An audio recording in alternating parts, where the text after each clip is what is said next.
한 시간 더 말씀을 나누도록 하겠습니다. 이번에는 5장 6절로 우선 8절까지 우선 읽고 말씀을 이제 빨리빨리 끌어나가겠습니다. 터를 닦는 말씀은 이제 많이 했습니다.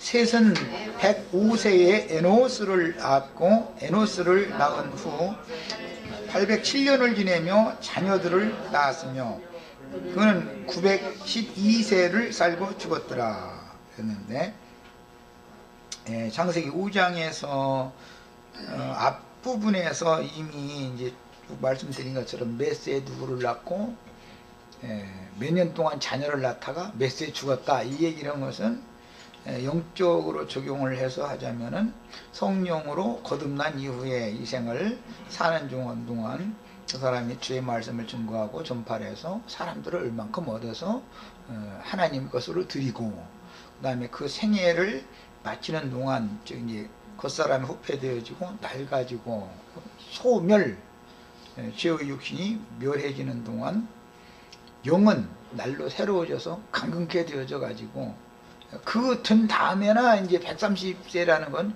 그 다음에나 낳는 거니까, 어른이 애는 자식을 낳는 거지 애기가 애 낳는 법은 없죠. 이제 해가지고 남은 인생을 어떻게 헌신하다가, 쉽게 표현하자면 주님의 마지막 부르심을 받아서 몸의 구속을 받아서 신령체로 덧입고 주와 함께 영광 중에 들어갔다, 이제 이런 것을 상징하는 말인 거예요. 이것이 지금 이제 대를 이어서 반복되는 겁니다. 오전 첫 시간에 그래서 예수님, 그 다음에 바울사도, 그 다음에 디모데, 이렇게 계속 이어지는 이야기를 한다는 것은 그 생명의 계보가 이어지는 것을 영적으로 보여주는 것이다라는 거죠. 자, 그래 창세기 5장에서 셋의 후손들에 대한 계보는 앞의 가인의 계보와 달리 매 세대마다 맨 앞에는 하나님을 섬기는 그 제사장의 이름이 열거되고, 그 다음에는 그 제사장이 낳은 장자의 이름이 열거가 됩니다. 그 다음에는 당세의 그 세대의 제사장이 장자를 낳은 후 여생이 어떠한 여성이었다라는 거, 그 다음에 적으로는 당세의 제사장이 죽었을 때의 그 나이는 몇 살이었다라는 것이 반복되어지기 때문에 이것은 어떤 일정한 틀에 따라서 기록되고 있다라는 것을 알 수가 있습니다. 제사장에 관한 이야기는, 이것은 신약 성경에서는, 구약의 율법에서는 종교 조직 체계 안에서 아론 반차에 따르는 제사장 직분은 그건 상징인 것이고, 우리를 아들 예수 그리스도의 피로 사서 나라와 제사장으로 하나님께 드리는 것을 말하는 것이니까, 이것은 이제 그래서 아론 반차에 따른 제사장 직분은 종교 제도권 안에서 랍비 학교를, 선지 학교를 졸업을 한 것에 근거해서 즉 말하자면 그것이 선지 학교의 가르침이 피의 도선이 되는 것이죠. 율법 안에서는 이제 그 레위 지파의 피가 유전된다라는 거 상징이 됐는데, 조직 신학을 대대로 졸업한 사람에게 계속해서 안수를 해서 그 후배 목사에게 또 신부에게 안수해서 이렇게 대를 잇게 하는, 이건 이제 상징이죠. 그것은 반드시 끝내야 되는 아론 반차에 따르는 제사장 직분 계보를 그렇게 하는 겁니다. 그러나 이제 신약에서 예수님은 그런 혈통에 따른 혈통적인 생명의 계보에 따른 제사장 직분을 폐하시고 전적으로 하나님 앞에 드려진 사람은 누구나 다 하나님을 섬길 수 있는 구원을 주는 나시린의 법, 율법 제도가 아니라 나시린의 법에 따라서 유다 지파인 예수님이 대제사장이 이제 되므로, 모든 주님의 제자들이 예수 그리스도의 피로 사신바가 되어진, 즉 복음이 깨달아져서 믿어진 사람들이면 다 주님의 나라가 되고 제사장들이 다 되는 거예요. 이제 이것을 기독교계에서는 흔히 만인 제사장 직분이다 그러는데, 이게 율법 제사장 직분, 율법 제사장 나라를 패버리고 육적 제사장 나라를 이제 끝내는 거예요. 예수님 오신 목적은. 그리고 아벨이 되어져서 죽으신 것이죠. 그러면 율법 제사장 제도는 끝나는 거예요. 영의 제사장 직분이라는 것은 영으로 이어지는 문제이기 때문에 이것은 첫째는 피로 구속받은 사실이 있느냐, 피로 사서 나라와 제사장을 삼으신 그에게 영광을 돌린다. 이제 계시록의 결론적으로는 이렇게 말합니다. 모든 성도는 다 구속받고 거듭났으면 다 하나님을 섬기는 제사장의 직분을 다 받는 거예요. 이렇게 이제 바꿔지는 거예요, 제도가. 그러니까 창세기 4장의 계보는 아론 반차에 따르는 율법 종교제도의 제사장 직분의 승계를 말한다면 창세기 5장에 나오는 이 계보는 성령으로 봉사하고 믿음의 제물과 믿음의 봉사를 하는 나시린의 법칙이 적용되는 이런 제사장 계보를 말하는 것이다. 이제 그런 말이에요. 이 어마어마한 차이가 있는 거죠. 이제 제사장 직분 중에는 이제 하나님을 섬겨 봉사한다, 믿음으로 섬겨서 봉사한다. 이제 이 말은 여러 가지의 그 은사에 따라서 자기에게 맡겨주신 은사를 행하면 되는 거예요. 그 중에는 뭐 이제 신약의 그 직분을 말할 때 보면 첫째는 사도요, 다음에는 선지자요, 다음에는 복음 전하는 자요, 뭐 이렇게 그 순서를 이렇게 해놓고 뭐 그 다음에는 무엇이요 무엇이요 이제 은사들을 이렇게 쭉 얘기를 했죠. 여러 가지의 은사가 있지만 사도 직분을 행할 수 있는 은사가 첫째 은사다라는 것을 성경이 이제 확증을 합니다. 우리 형제 자매님들은 그렇다고 해서 첫째 은사를 받았다라는 말이 순서상의 첫째 둘째라는 그런 개념보다는 제일 하나님 앞에 좋은 은사를 받았다, 이제 그런 그 용어이기 때문에 의미를 잘 아셔야 되겠고, 제사장의 직분이라는 것은 복음을 전하는 것, 전도하는 직분을 말하는 거예요. 그래서 바울사도가 로마서 15장 16절에 나로 하여금 이방인을 하나님이 받으심직한 제물로 드리는 복음의 제사장 직분을 행하게 하셨다, 이렇게 표현을 했죠. 바울이라는 사람은 지파가 레위 지파가 아니라 베냐민 지파죠. 베냐민 지파 사람이, 그러니까 혈통에 상관없이 하나님께서 은사로 그에게 그 직분을 맡기는 것을 말하는 거예요. 이거에 대한 그 개념 정리만 이제 하시면, 여기 나오는 모든 사람들 이름, 그의 세대를 생각해보고 빨리빨리 말씀을 끌어갈 수가 있습니다. 자, 그래서 이런 기록은 죽을 수밖에 없는 육신의 몸을 입고 한 세상을 살다가 가지만 가인의 후손들과는 다른 정신세계를 살다가 죽음으로 셋의 후손은 사후세계가 전혀 다르다라는 사실을 암시하며 창세기 3장 15절에서 여자의 후손에 대한 하나님의 약속이 이렇게 역사상에 실현되는데, 구약시대에 요한의 때까지는 모세로부터 율법 사역이 시작되어져서 요한의 때까지는 율법과 선지자의 때가 끝나는 거죠. 그러나 예수 그리스도와 그 영으로 말미암아서 새로운 시대가 열리게 되는데, 그 새로운 시대가 완전히 실현되어서 열리는 것은 신약 시대에는 먼저는 생명의 성령으로 오셔서, 살려주는 영으로 오셔서 제자들에게 생명의 호흡, 숨을 불어넣어 줘가지고 우선 생명의 영으로 역사를 하시죠.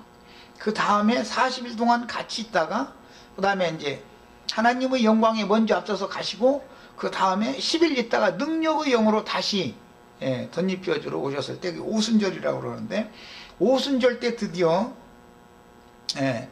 능력을 덧입은 사도들이 나가서 그리스도의 말씀으로 성령이 말하게 하심을 따라서 말을 예수님이 하시던 말씀보다 더 강력하고 능력 있는 말씀을 증거하심으로 주님보다도 더 큰 일을 하기 시작하는 거예요. 이제 오순절 이후에는 이런 일이 2000년 동안 대를 이어서 계속되다가 시대의 끝에 되면, 교회 시대의 끝에 예를 들어서 지금이 마지막 추수홍물이 거두어져 가는 마지막 시기다. 그런다면 지금이 짐승이 때가 돼야 되는 것이고, 두 증인도 같은 기간 동안 말씀을 이제 증거를 해서 남은 여자의 남은 자손들을 최후로 다 데려가시고 나면 거룩한 성에 들어갈 자들의 수가 채워지고 이방의 구원 얻을 충만한 수도 다 채워지고 나면 한 시대의 경륜을 일단은 종결하는 것이죠. 그리고 나서 주님의 다시 오심이라고 하는 것은 먼저는 도적같이 오신다고 그랬는데 이것은 나팔소리로 오시는 것이란 말이에요. 그럼 나팔 부는 자들이 대언하는 그 영이 그리스도 영이단 말이에요. 주님의 재림은 이렇게 비밀스럽게 오시는 것이고, 와서 하는 일은 뭐냐면 믿음의 말씀으로 오셔서 사람 속에 믿음을 넣어주시는 것이고, 구원의 말씀으로 오셔서 사람들의 영혼을 구원해 주러 오시는 거예요. 그 메시아가 오시는 거예요. 재림을 하시는 목적은. 믿는 사람들의 입장에서는 그분이 유일하신 조물주 참 하나님이라는 것과 만물의 주제가 그분이라는 것, 홀로 하나이신 주제는 예수 그리스도다라는 것을 첫째는 믿는 거예요. 그 다음에는 그분이 그리스도 기름 부음을 받은 자고 나에게 기름을 부어주러 오시는 분이다 해서 나도 제사장으로 하나님 앞에 봉사하도록 위임을 하러 오시는 분이다 라는 이 두 가지가 마음에 믿어져야 되는 것이란 말이에요. 그렇게 되면 그는 재림하신 주님을 영접한 사람이 되는 것이죠. 그러면 그분의 생명을 이제 얻은 거예요.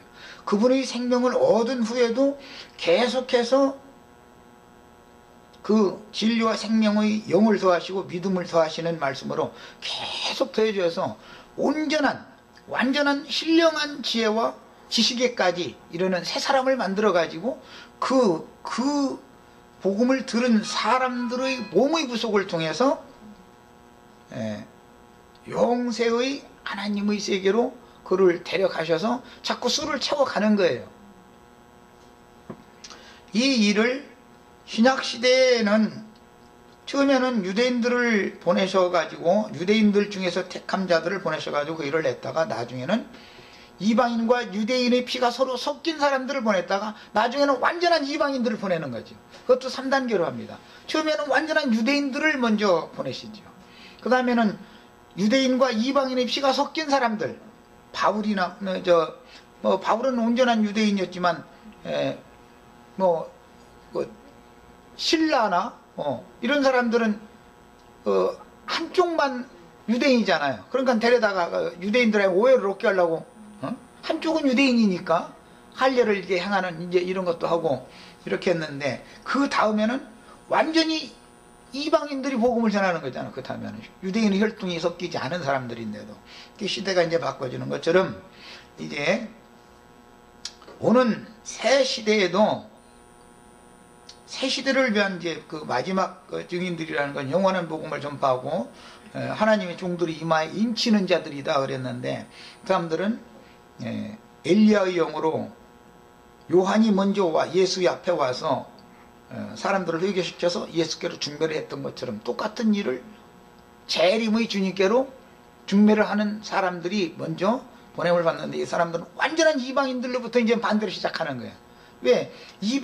완전한 이방인들이 교회 시대 전기한 동안 말씀을 전했으니까. 그들로 해서 유대인과 이방인 섞인 사람들에게 가서 그 다음에는 완전한 시대가 되면 완전한 유대인들이 완전히 이제 회복이 되는 시대가 오는 거죠. 그런 걸 이제 천연왕국이라고 그래요. 그걸 하나님의 종들이라고 그래요. 그들은 이제 인침받았다고 그래요. 14만 4천의 각 지파별로 1만 2천씩 해서 인침을 받은 종들이다. 그래서 땅의 사방 바람을 불지 못하게 하는 목적은 12지파의 1만 2천씩 14만 4천에게 하나님의 종으로 인을 치기까지 잠시 바람을 불지 못하게 한다는 것이죠. 그 사역자들이 다 예비가 되면 이제 짐승의 때가 본격적으로 시작이 돼서 이제 바람이 부는 거죠. 이것이 상징이고, 그 다음에 인침받은 종들이 나가서 담대하게 땅에 남은 양무리들에게 주의 말씀을 영과 생명의 말씀으로 가르쳐서 구원의 말씀, 믿음의 말씀을 선포하는 그런 시대가 천년 동안 또 이어지게 되는데, 그들이 나가서 담대하게 이 유대인들이 자기네들의 전통신앙, 지우시라고 그러죠. 유대인의 그 관습, 그다음에 유대인의 신앙 자체를 완전히 부인하고 완전한 법을 가지고 오셨던 그리스도 예수, 그분이 야훼 여호와 하나님이 바로 예수 이분이다. 이분만이 유일한 대주제이며 이분만이 그리스도다 라는 것을 담대하게, 죽음을 두려워하지 않고 담대하게 전하게 되려면 오순절과 같은 역사가 이제는 이방인을 위해서가 아니라 유대인을 위해서 또 한 번 이렇게 부어지는 것이죠. 이런 것이 흔히 이제 기독교계에서 말하는 뭐 구름 타고 주님이 오시고 뭐 이제 여러 가지 이제 뭐 얘기를 했지만, 하늘의 예루살렘이 내려온다 이렇게 표현을 했어요. 예루살렘 성에 모인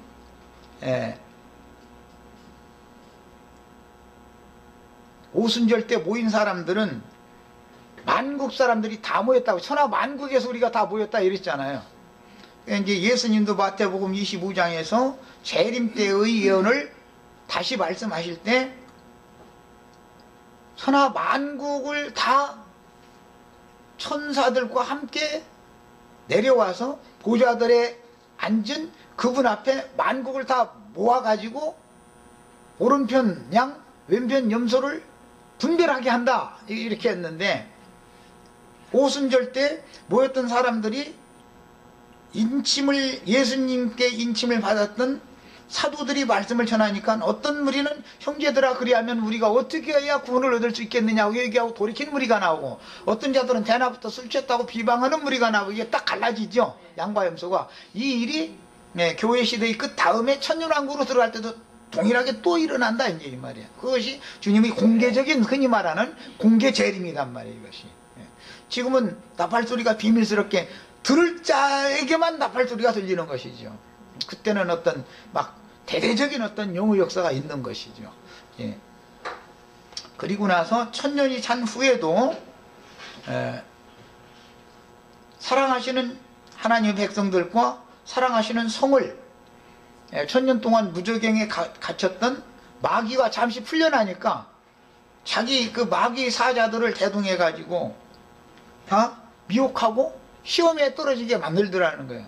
그래서 하늘에서 또 불이 내려와 가지고 그거 다 살라버린다 그랬는데, 크고 흰 보좌의 심판대라는 것이 결국은 너는 영원히 염소로서 멸망으로, 너는 구원으로 라고 하는 것이 최후 심판이죠. 오순절이라고 하는 것이 그 심판대잖아. 어떤 영혼은 구원받고 어떤 영혼은 하나님께 버림받는, 이제 이런 일이 앞으로도 2번 더 있는 거예요. 그러니까 말하자면 이렇게 생각하시면 되겠어요. 이 말 어렵지 않죠? 충분히 이해하시겠죠? 주님의 재림이라는 게 뭔가를 지금 사실은 설명한 거예요. 이게 이렇게 부활 생명의 계보가 쭉 이어지다가 그 수가 차면 마무리하는 어떤 일이 있고 나서 오순절 강림과 같은 그런 획기적인 어떤 사건을 통해서 시대가 전환된다 이 말이야. 이제 창세기에서는 노아의 때 딱 이루고 나면은 시대가 딱 전환되죠. 심판이 오고 그 다음에 새 시대가 딱 오고 이렇게 한단 말이에요. 그 다음에는 아브라함의 때 또 한 번 바벨을 해서 어떤 자들은 싹 버려서 심판하고 한 사람 아브라함을 또 불러내서 구원의 새로운 역사가 있게 일어나고, 이것이 하나님의 재림이라고 하는 것을 보여주는 암시다 이 말이에요. 구약 성경은 암시죠. 신약 성경은 그건 이제 실현되는 내용인 것이고, 그러니까 주님의 재림에 대해서 잘 이해를 하셔야 되겠어요.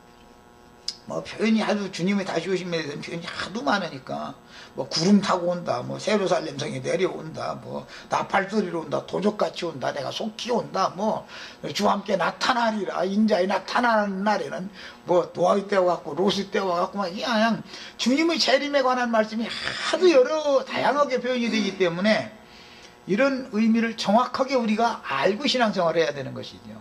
어쨌든 하나님은 태초부터 계신 말씀이시고, 하나님은 본 질 본체가 영이지 육신이 아니기 때문에 주님이 오신다는 건 하나님의 말씀이 곧 영이죠.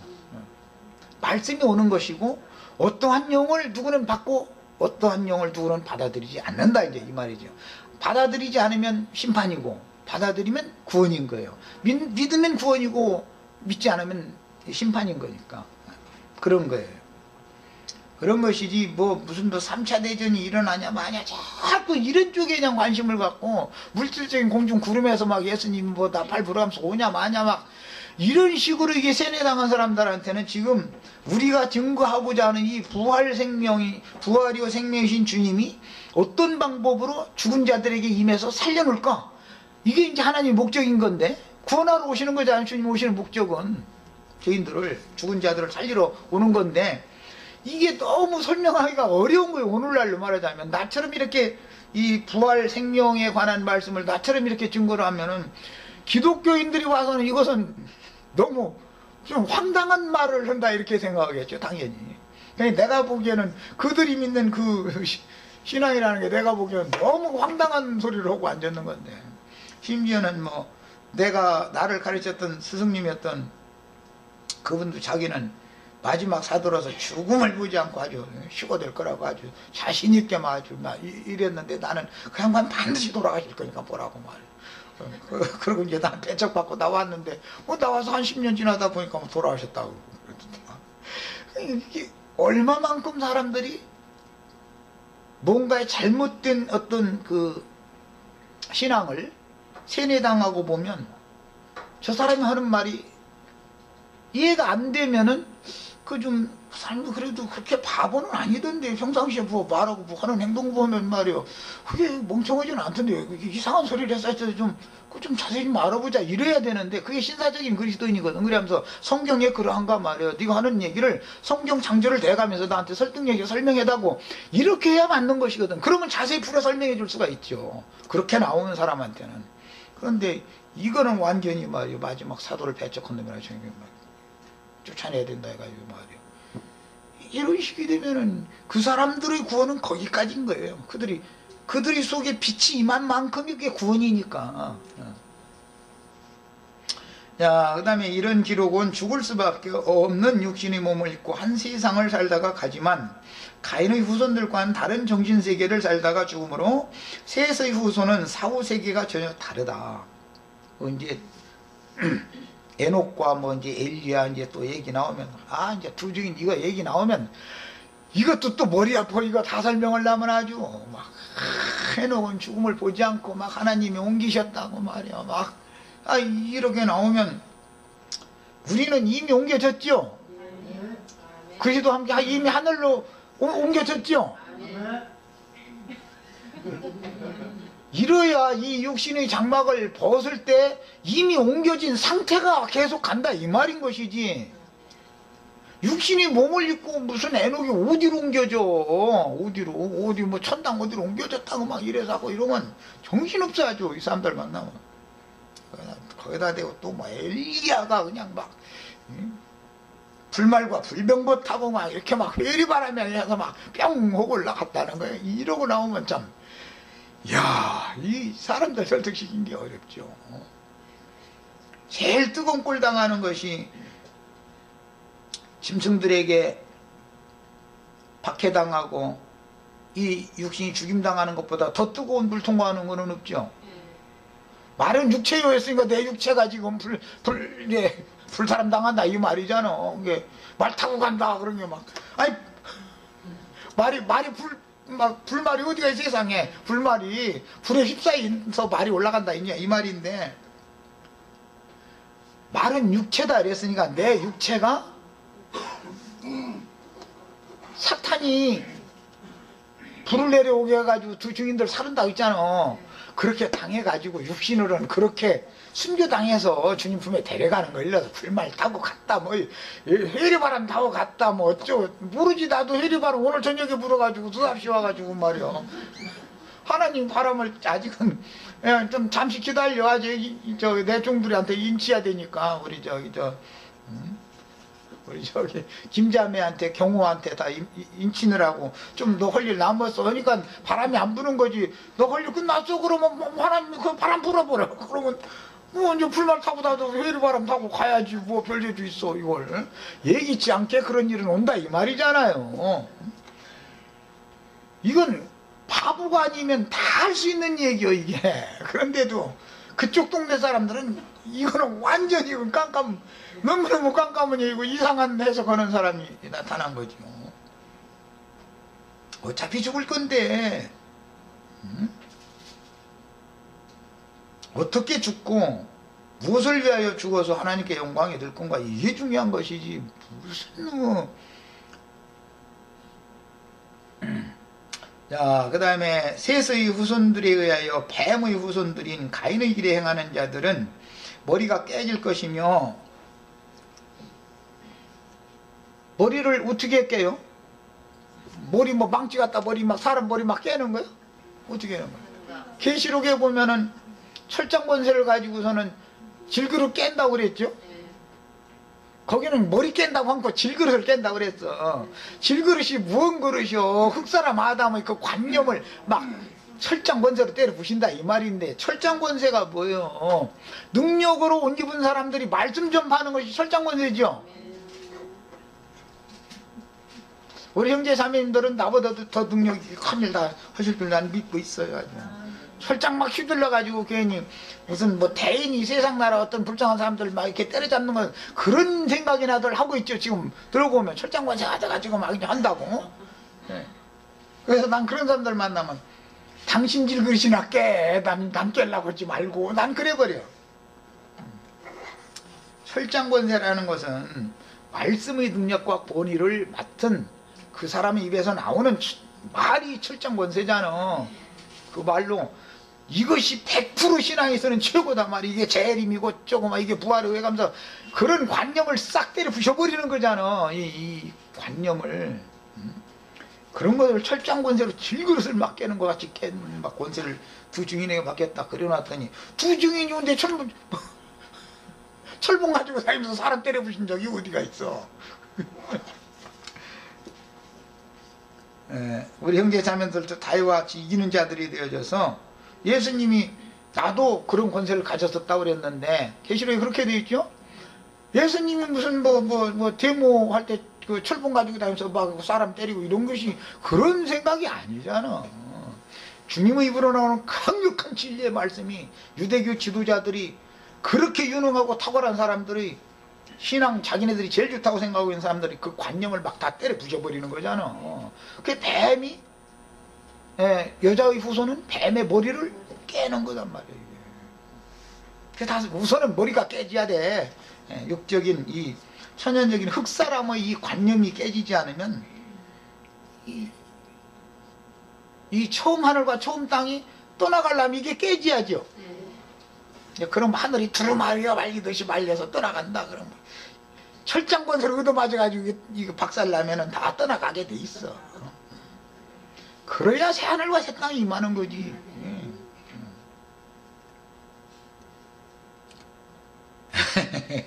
너무 직설적으로 해가지고 이거 저 인터넷에 나가면 또 뒤집어질지 모르겠는데 그런데 들을 자만 듣는 거 이건 어쩔 수 없어. 다 듣는 게 아니기 때문에. 자 이제 9절로 11절을 더 읽겠습니다.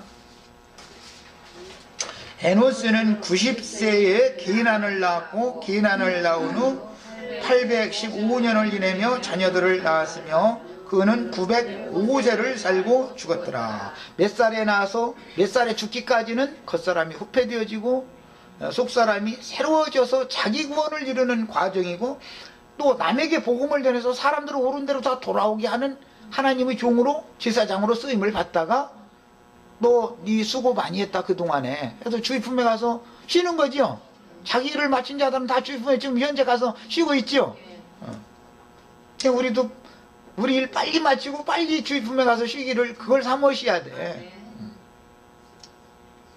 이 말은 좋다고 그러는데 빨리 죽기를 원하는 말이다 이렇게 하면은 이거 죽으면 되냐고 또 이렇게 나오면 곤란하지 이게.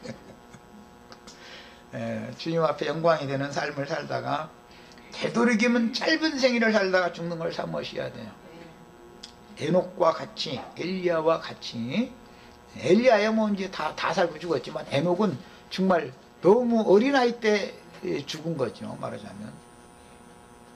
창세기 4장 25절로 26절을 먼저 상기해야 하는데, 셋이 아들을 낳아서 에노스라고 이름을 지어주었고, 에노스 때에 비로소 사람들이 여호와의 이름을 불렀더라 라고 하였으니, 에노스가 세상에 태어날 때를 즈음해서 사람들이 하나님께 아벨의 제사와 같은 방식으로 제사를 드리기 시작했다, 이제 그런 뜻이죠. 이것은 인간의 연약성을 깨닫기 시작했다라는 것을 의미하는 거예요. 에노스는 유한하다라는 의미, 그 다음에 깨어지기 쉬운 그릇이다라는, 이것을 이제 신약에서는 깨어지기 쉬운 그릇이다라고 표현하지 않고 멸하기로 준비된 진노의 그릇이다 이렇게 표현했죠.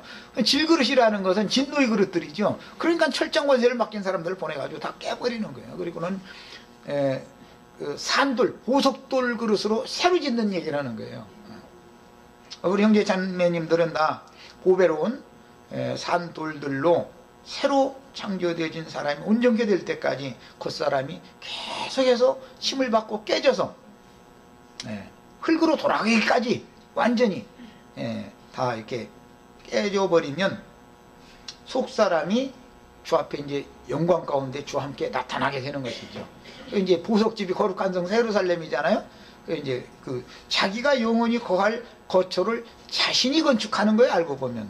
물론 내가 하는 건 아니고 주의 은혜의 성령께서 이제 그렇게 하시는 일이지만은, 그 다음에 에노스 때 비로소 사람들이 인간의 연약함과 죽을 수밖에 없는 존재, 이제 에노스라는 말 자체가 깨어지기 쉽다라는 뜻도 있지만 반드시 죽을 존재라는 의미가 있는 거죠. 에노스라는 이름 속에는 유한한 존재다 이런 뜻이기 때문에 이것을 깨닫고 인간은 연약하며 반드시 죽을 수밖에 없는 존재라는 걸 깨닫고 비로소 영생이신 참 하나님을 간절히 찾고 구했다, 이제 그런 뜻이죠. 이런 개념에서 나를 찾고 찾으면 내가 너를 만나주겠고 크고 비밀한 일을 나타내 보여주겠다, 그랬어요. 크고 비밀한 일이라는 건 내가 영생의 생명을 얻고 영생 세계로 들어가는 계시를 보여주는 거, 이것보다 더 큰 일은 없는 거죠. 그 다음에 계난이라는 이름의 뜻은 뜻밖의 긍휼을 입었다, 이제 그런 뜻이죠. 이건 뭐 이제 학문적으로 뭐 이거 다 아는 사실이죠. 계난이라는 말은 예기치 않게 긍휼하심을 입었다, 그런 뜻인데, 야살의 책이라는 말 들어보셨죠? 야살의 책. 야살의 책에는 계난이 40세 때에 지혜로 사람들을 다스렸고 지식으로 인도하였으며 그의 지혜와 지식으로 귀신들을 제어하고 다스렸으며 마귀를 지배하였다라고 기록했다는 거예요. 이제 히브리인들이 알고 있는 유전이니까 이것은 성경에는 없는 말입니다. 그만큼 계난이라는 사람은 지혜로운 사람이었고 지식이 출중한 사람이었다라는 것을 우선 암시하는 것을 알 수 있습니다. 이게 사실은 이것이 긍휼하심을 받은 거죠. 우리가 뜻밖의 긍휼하심을 받으면 요셉과 같이, 다니엘과 같이 세상 돌아가는 모든 이치, 솔로몬과 같이 모든 것들을 다 논할 수 있죠. 창조 세계에 관한 모든 것들. 레바논 백향목으로부터 아주 출중하고 훌륭한 탁월한 인간들로부터 시작해서 담에 나는 우슬초풀까지 다 논할 수 있다, 이거예요. 이 풀이라든지 나무라든지 이것은 육체를 말하는 거잖아요, 육신의 인간을. 다 인간이라는 걸 어떻다라는 것을 다 논할 수 있다, 만큼 그 많은 지혜를 다 받는 거죠. 이제 뭐 요셉이나 다니엘은 뭐 꿈의夢을 잘한다 이랬는데, 이것은 계시에 대해서 해석을 잘할 수 있다, 그런 뜻이잖아요. 그 다음에 이제 창세기 5장 12절로 14절을 더 읽겠습니다. 게나는 70세에 마할랄레를 낳았고 마할랄레를 낳은 후 840년을 지내며 자녀들을 낳았으며 그는 910세를 살고 죽었더라. 그때는 이처럼 1000년 가까이 사는 시대였다는 것을 알 수가 있는데, 아까 이제 얘기한 것처럼 천년왕국이라고 하는 개념을 대충 우리가 이제 그 가늠을 할 수가 있죠. 그 다음에 마할랄렐이라는 이름은 찬양이라는 뜻이고, 여기에서 할렐루야 할 때 그 어원이 여기에서 오는 거예요. 그런데 셋의 증손이며 게난의 아들이고 예수님의 족보에 나오는 선진으로서 에노스의 아들 게난이 하나님을 찬양하게 된 것은 그 조상의 신앙 유산으로 말미암았다는 것을 알 수가 있죠. 에노스는 하나님을 찬양하는 아들을 낳은 것이죠.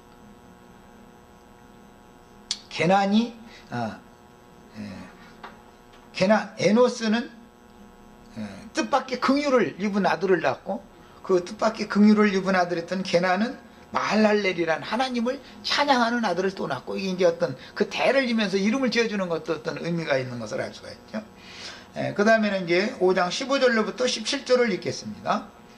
마할랄렐은 65세에 야렛을 낳았고, 야렛을 낳은 후 830년을 지내며 자녀를 낳았으며, 그는 895세를 살고 죽었더라. 900년 미만으로 지금 처음 내려갔죠.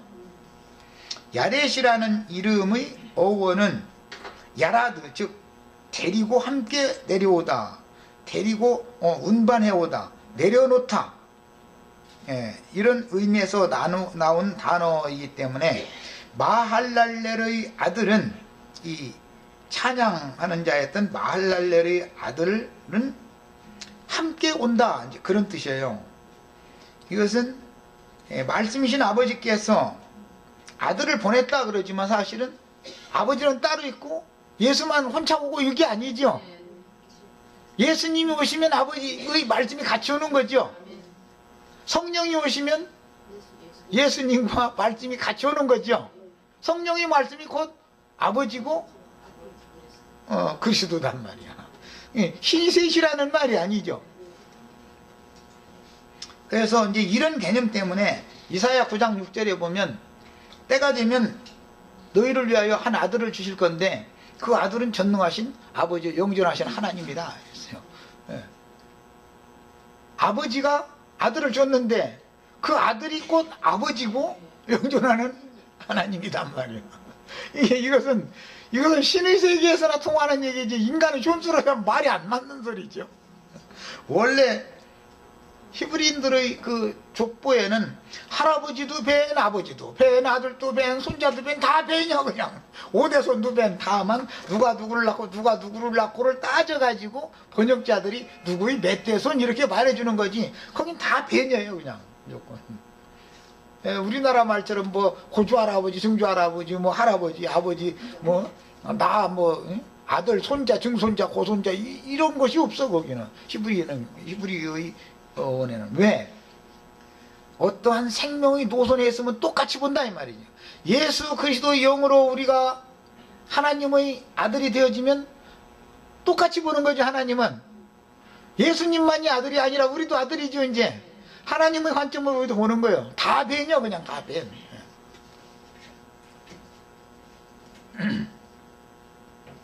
자, 그 다음에 이런 의미는, 그래서 아버지의 말씀이 아들과 함께 세상에 오신 그리스도의 말씀이 되고 구속을 이루신 후에 그 영의 말씀이 되는 것을 의미한다.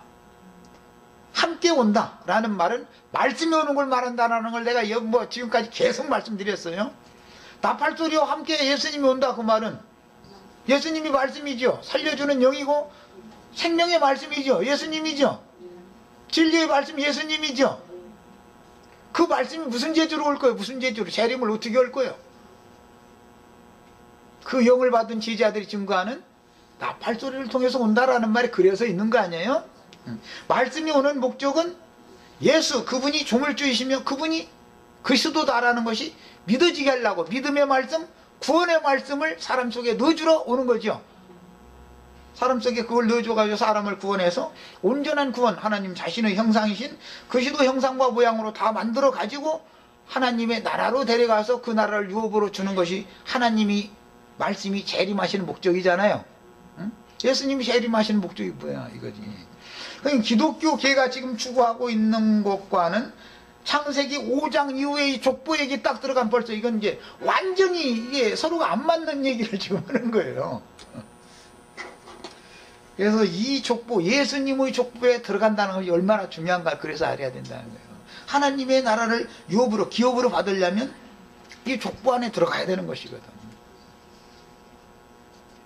그 다음에 5장 18절 이제 20절 봅니다. 야렛은 162세에 에녹을 낳았고 에녹을 낳은 후 800년을 지내며 자녀를 낳았으며 그는 962세를 살고 죽었다. 이것은 아버지께서 데리고 오신 아들인 야렛의 아들 에녹은, 자, 아버지 아들 이제 성령이 여기 또 나왔죠. 이제 그러니까 말하자면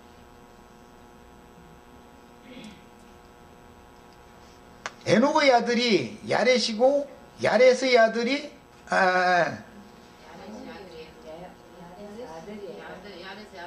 마할랄렐의 아들이 야렛이고 야렛의 아들이 에녹이니까 마할랄렐이라고 하는 아버지, 그 다음에 그는 반대로 말하자면 야렛의 아버지지만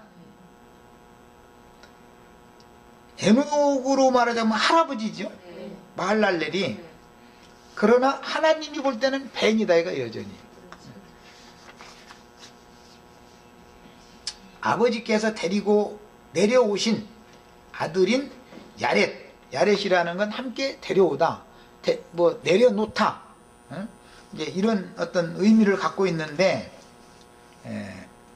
뭐 위로부터 무엇을 운반해 가지고 와서 내려놓는다, 이제 이런 어떤 의미를 가지고 있는데, 이런 의미를 통해서 알 수 있는 것은 마할랄렐은 말씀이신 아버지께서 그 아들과 세상에 오셔서 구속을 이룬 다음에 아버지의 이름으로 아들의 이름으로 아버지께서 그 영, 살려주는 영을 또 보내시는 이런 과정을 우리가 여기 이제 창세기에서 이미 알 수 있다는 것이죠. 예표죠. 그러니까. 그래서 아버지께서 데리고 내려오신 아들인 야렛의 아들 에녹은 일생을 하나님과 동행하였다. 에녹의 특징은 하나님과 동행한 것이죠. 하나님과 동행한다라는 개념에 있어서 기독교인들의 개념은 내 밖에서 혹은 내 뒤에서 내 곁에서 그들이 찬송을 해도 하나님은 내 뒤에서 나를 돌보신다 뭐 다 이렇게 얘기하죠. 찬송도 꼭 그렇게 해. 내 뒤만 졸졸 따라다니면서 막 이렇게 하는 막 이런 그 육신의 생각이다 이거. 하나님이 나와 동행을 하려면 어떻게 해야 돼요? 내 속에 들어오셔서 나를 사는 거죠. 그것이 계시록에 나온 말씀이잖아요. 흰옷을 입고 나와 함께 행한다. 동행하는 것이죠. 주와 함께. 이것은 주님인 영이시기 때문에 나의 영과 마음에 오셔서 충만하게 임재하셔가지고 나의 남은 인생을 사는 것을 동행한다고 그런 거단 말이에요. 그런 것이지 뭐 옆에서 뒤에서 막 어떻게 해서 막 돌봐주고 이것은 깐난애기들이나 그런 생각을 하는 거죠. 나와 연합된 주님이 동행하시는 것과 막 나한테 준 건 내가 넘어지려고 하면 이렇게 해주고 막 이런 주님을 믿는 것은 벌써 생명에 있어서 차이가 있다는 걸 알 수 있는 것이죠. 내가 영접한 주님이라는 건 나는 아내가 됐다라는 말인 것이고, 내 뒤에서 막 나를 돌봐주시는 주님을 믿는다라는 것은 나는 지금 깐난아이다 그 말이잖아요. 스스로가 벌써. 이런 거를 보면은 어린아이 때에는 젖만 먹이고 깐난에겐 젖을 먹여야죠. 어느 정도 자랐어도 이유식인 부드러운 식물인 채소밖에 못 먹어. 어린아이 때는. 우리는 기왕이면 그냥 막 그저 고승계라고 그러는데 고승계도 좀 씹어서 먹고 고기도 막 좀 먹고 막 이렇게 좀 단단한 식물 좀 다 능히 먹을 수 있는 그런 신앙으로 다 자라셔야 되겠어요. 그래서 이제 영으로 살리심을 받아 승천하신 그리스도, 육신으로 아버지와 함께 아버지의 말씀이 육신되어서 오셨다가 구속을 이루신 다음에 살려주는 영이 되셔서 또 아버지께로 승천해서 가셨죠. 그 그리스도를 여기 이 3대에서 암시를 해놓고 있습니다. 그 다음에 21절로 24절 그 부분은 오늘은 뭐 시간이 다 됐으니까 다음 시간에 더 나누도록 하겠습니다. 자, 오늘 모든 집회 마칩니다. 기도하고 마치겠습니다. 살아계시는 주님,